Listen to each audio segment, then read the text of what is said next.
Hi மக்களே, பாத்தீங்கன்னா இதுதான் நம்ம சேனலோட ஃபர்ஸ்ட் வீடியோவா இருக்க போகுது. ஏன்னா நேற்றுக்கு தான் ஃபர்ஸ்ட் மேட்ச் முடிஞ்சிருக்கு. RCB versus KKR match. அதுல ஆர்சிபி தான் ஜெயிக்கும் அப்படின்னு நான் ஏற்கனவே ப்ரெடிக்ட் பண்ணி சொல்லியிருந்தேன். அதே மாதிரி பாத்தீங்கன்னா ஆர்சிபி ஜெயிச்சுட்டாங்க. நேற்றுக்கு பாத்தியாடா பிக்க ஃபர்ஸ்ட் 10 ஓவர் வரைக்கும் சரி கேகேஆர் தான் ஜெயிக்க போறாங்க அப்படின்ற மாதிரிதான் இருந்துச்சு. ஆனா அதுக்கப்புறம் பவுலிங்ல செமையா கண்ட்ரோல் பண்ணாங்க. கண்ட்ரோல் பண்ணி ஒரு 170 சுத்திட்டாங்க. 174ல செகண்ட் ஹாஃப் உண்மையிலே சொல்லி போட்டிருந்தேன். ஃபர்ஸ்ட் ஹாஃப் அப்படிதான் போயிட்டு இருக்குது. 10 ஓவர் கழிச்சு பவுலிங் நல்லா போட்டாங்க. அதுவே ஆச்சரியம் தான் எல்லாத்துக்கும். ஆர்சிபி ஃபேனுக்கே ஆச்சரியமா தான் இருக்கும். என்னடா நம்மளால போடுறாங்க அப்படின்னு. ஏன்னா பிராக்டிஸ் மேட்ச்ல 320 அடிச்சு விட்டாங்கன்னு சொல்லி ஒரு மீம் போட்டிருந்தாங்க பாத்துக்கல. அதை பார்த்ததுக்கு அப்புறம் நான் நினைச்சேன், ஏற்கனவே நேற்றுக்கு நடந்த அந்த ஈடன் கார்டன் கிரவுண்ட்ல வந்து ஆவரேஜா எல்லாரும் 200 அடிப்பாங்க அப்படின்ற மாதிரி சொல்லிட்டு இருந்தாங்க. சரி ஓகே, ஒரு 200 அடிச்சாலும் சேசிங் பண்ணிடுவாங்க. நேற்று ஆர்சிபிக்கு ஒரு பெரிய பலமா அமைஞ்சதே வந்து டாஸ் வின் பண்ணிட்டாங்க. ஸோ ஃபர்ஸ்ட் பேட்டிங் இல்லாம பவுலிங்கை சூஸ் பண்ணதுனால அப்பயே நினைச்சேன், சரி ஓகே எவ்வளவு அடித்தாலும் திருப்பி ரிட்டர்ன் அடிச்சிருவாங்கன்ற ஒரு நம்பிக்கை இருந்துச்சு. பட் 174 சுருக்குறது உண்மை சூப்பரான ஒரு விஷயம் தான். ஃபைனலி ஆர்சிபி அவனோட முதல் வெற்றியை பதிவு பண்ணிட்டாங்க. காரணம் அதான் நேற்று வின் பண்ணதுக்கு முதல் காரணம் பவுலிங் மட்டும் தான் சொல்லுவேனே தவிர பேட்டிங்கே நான் சொல்லவே மாட்டேன். ஏன்னா அது நார்மல் சேசிங் பண்ற ஸ்கோர்ல தான் இருந்தது. அதுக்கு காரணம் பவுலிங் யூனிட் தான். செகண்ட் ஹாஃப் எவ்வளவு கண்ட்ரோல் பண்ணாங்களோ அதை வச்சுதான் அவங்க வெற்றி முடிவானதுக்கு காரணமே அதுதான்.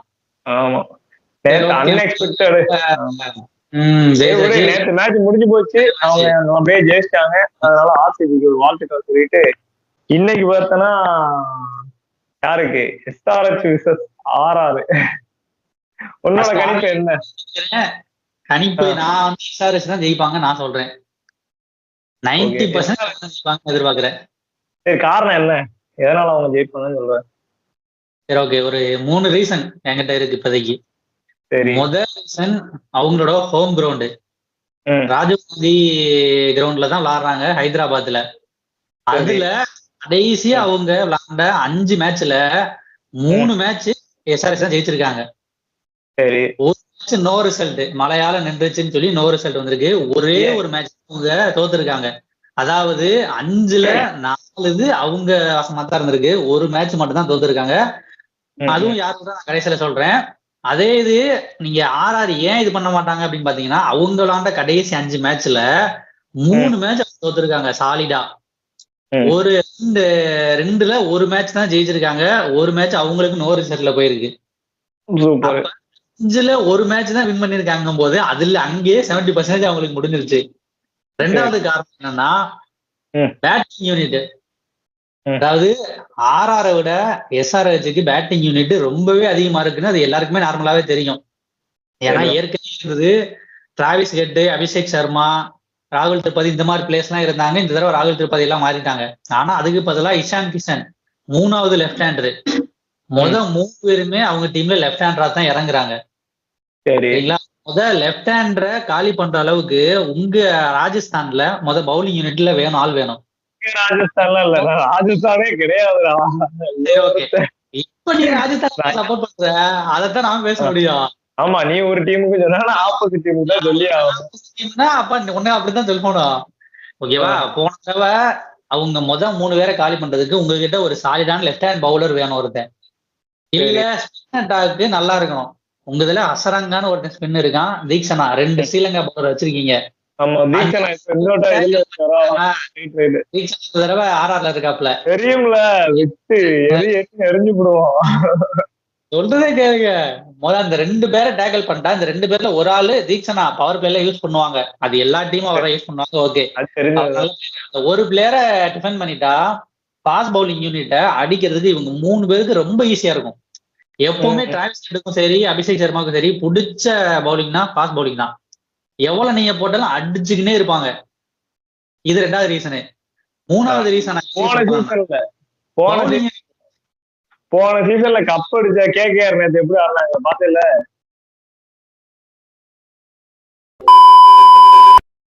டவுன்ல இறக்குவாங்க. இல்லைன்னா ஃபர்ஸ்ட் இவன் கான்வேவையும் ருத்ராஜ் அவரையும் இறக்கிட்டு அடுத்து ரச்சின் ரவீந்திரா, அதுக்கப்புறம் ராகுல் திரிபாதி, அடுத்த தூபே. கட்டாயிருச்சு சிவம் தூபேவா? 5 லைன் இறக்கிட்டு அதுக்கப்புறம் ஆல்ரவுண்டர் இறக்கி விடலாம். சிவம் துபே எப்படியும் இம்பாக்ட தான் மாத்துவாங்க, அதனால ஒரு பிரச்சனையும் இருக்காது. ரைட்டு.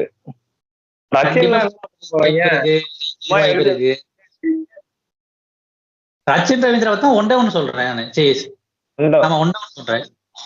அதாவது ராஜ் அண்ட் கான்வே ஓப்பனிங் ஒன்ல ரச்சின் ரவீந்திரா, அதுக்கப்புறம் ராகுல் திரிபாதி, அதுக்கப்புறம் சிவம் துபே, அதுக்கப்புறம் ஆல்ரவுண்டர் இந்த ஜடேஜா, அஸ்வின், தோனி வரிசையா இருக்கலாம். ஏன்னா கண்டிப்பா தோனி 5 முடிஞ்சவனே வந்துருவாரு தலைவர். வந்துட்டாருன்னா அதுக்கப்புறம் அலப்பற கலப்புறம் அப்படியே போயிடும் ஆச்சு. வந்து சொல்ல போனா கிளைமேக்ஸ் போச்சுன்னா டெத் ஓவர் கிட்ட போயிடுச்சுன்னா தான் இறங்குவோம். அதுக்கு முன்னாடி எல்லாம் இறங்க விட மாட்டாங்க. அதுக்கு முன்னாடி இறங்கி வேற ஆளே இறங்கி 10 ஓவர்ல விக்கெட் எடுத்துட போறீங்க மும்பைல, சொல்லுங்க. சொல்ல முடியாதுல்ல, பவுலிங்கும் பயங்கர ஸ்ட்ராங்கா இருக்கு. சொல்ல முடியாதுன்னு நானும் சொல்றேன், சொல்லவே முடியாது. அப்படி விக்கெட் எடுத்துருவாரு, சப்போர்ட் பண்ணக்கூடாது. மாறி இருக்குன்னா என்ன செய்வேன்?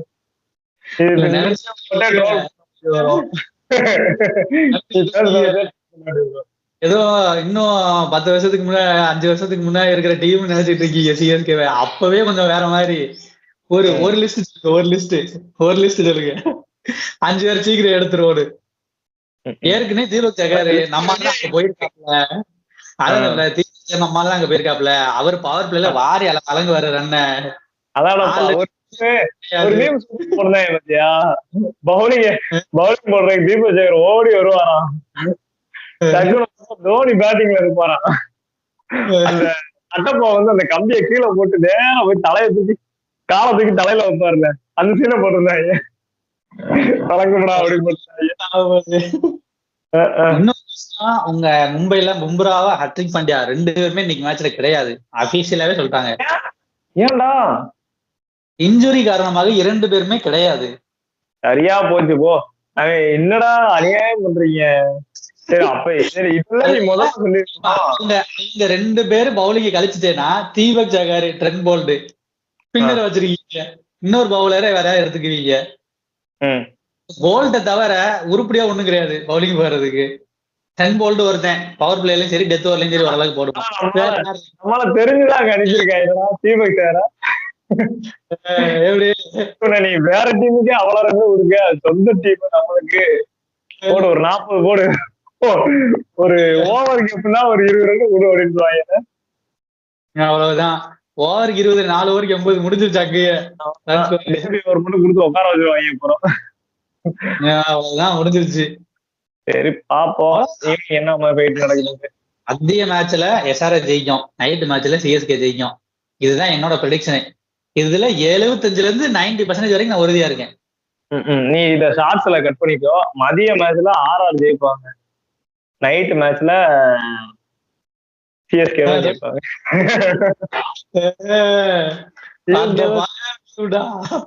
பயம்னா கிடையாது, நானும் சிஎஸ்கே தான்ப்பா. இருந்தாலும் என்ன சொல்றது, இப்படி சொல்லிடுவோம் உள்டா வரதான் சந்தோஷம் தானே அப்படின்னு மாசு பக்கம்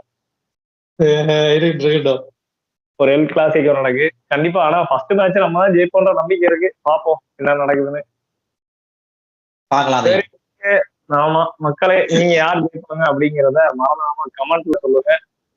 வீடியோ பாக்குற எல்லாரும் லைக் அண்ட் சப்ஸ்கிரைப் பண்ணிட்டு பாருங்க. புது சேனல்ங்கிறதுனால மறந்துடாம ஒரு 4 பேர் ஷேர் பண்ணிடுங்க. Thank you so much. மீண்டும் அடுத்த வீடியோல சந்திக்கிறோம். முடிஞ்சா அங்க மேட்ச் முடிஞ்சதுக்கு அப்புறம் அந்த மேட்ச்ல நடந்த விஷயங்கள்லாம் சும்மா ஏதாவது பேசுவோம். சப்போஸ் நீங்க யாராவது பாத்துட்டு இருக்கவங்க எங்க கூட சேர்ந்து இந்த மாதிரி ப்ரோ கூட சேர்ந்து என்னோட ஒப்பீனியன் சொல்லணும் அப்படின்ற மாதிரி நினைச்சீங்கன்னா அதை கமெண்ட்ல சொல்லுங்க. அடுத்த வீடியோ போடும்போது நாங்க ஸ்கைப்போட இன்வைட் லிங்க் ஏதாவது நாங்க உங்களுக்கு கொடுக்குறோம், நீங்க எங்களோட ஜாயின் பண்ணி பேசலாம். அவ்வளவுதான். வேற ஏதாவது சொல்ல போறியா? இல்ல, நன்றி, வணக்கங்கள். வணக்கம்.